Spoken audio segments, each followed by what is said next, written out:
because this is called pop culture. And pop culture is almost gone because of computers.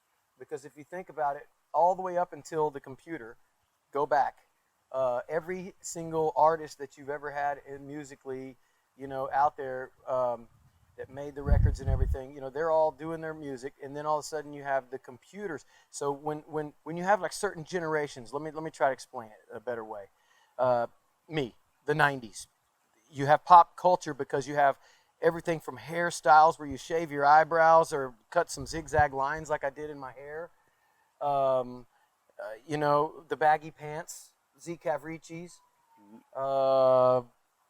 doing the Running Man and dancing, all the 90s, fanny packs, the neon colors. They simulate a space and time that will be tattooed to time forever. Right. 100 years, you look in encyclopedia back in the 90s, and you're going to see those neon colors and the fanny pack and everything that happened in that space and time, right? You go back to the 80s, you think of Flock of Seagulls, you think of all these new wave musics and all these cool things when, a keyboard could play these neat synthesizer sounds and stuff, right? Everybody Wang Chung tonight, and the fun we had, right? And Cyndi Lauper and all these crazy acts that MTV was playing actual real videos. That's the 80s. Yep. You go back to the 70s, and it's, Crosby, Steele, and Nash and Grateful Dead and hippies and peace and, everything has a generation except 2000 to 2019. Zero pop culture. Name one thing that will define it. Let's go to 100 years down the line. Let's look back at 2000 to 2019. You know what defines it? Computers. That's what your pop culture is the computer came out. Yeah. The only thing we're known for now, instead of something musically, fashion-wise, music and fashion have been together forever, and it will define a generation. Kurt Cobain, late 90s, grunge. Everybody wanted a cool sweater with some holes in it and some jeans. Back again, like they were in the 80s with the holes in the knee. It's fashion and pop culture. Name anything now that's happened. You know what? There's no fashion, no pop culture, and music is not powerful enough now to overpower a computer and the iPhones and the smartphones. I don't know that it's gone. I just think it might have gotten spread out more. I think there's more of it in smaller... It's so gone that they have gone back to the 90s. In fact, they can't come up with a cooler sneaker. Sneakers are bigger than ever. They sell them for $1,500. They slap a Supreme sticker on the side of it and sell the same thing as we had in the 90s called an Air Force One. They still sell Air Jordans and make $1 billion a year on them. That's from the 90s. They can't come up with any cool sneaker from 2000 to 2000.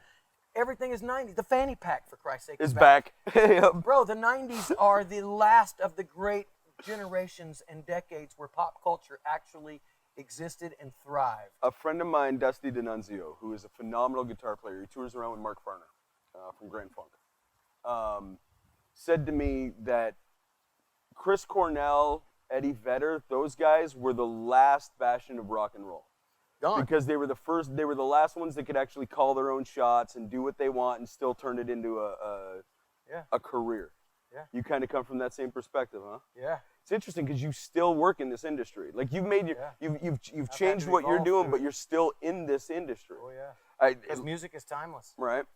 So, what do you think comes from it then? Are you just touring the '90s thing and then you're done, or no. What happened? Oh, you mean what am I gonna do? Yeah. Oh.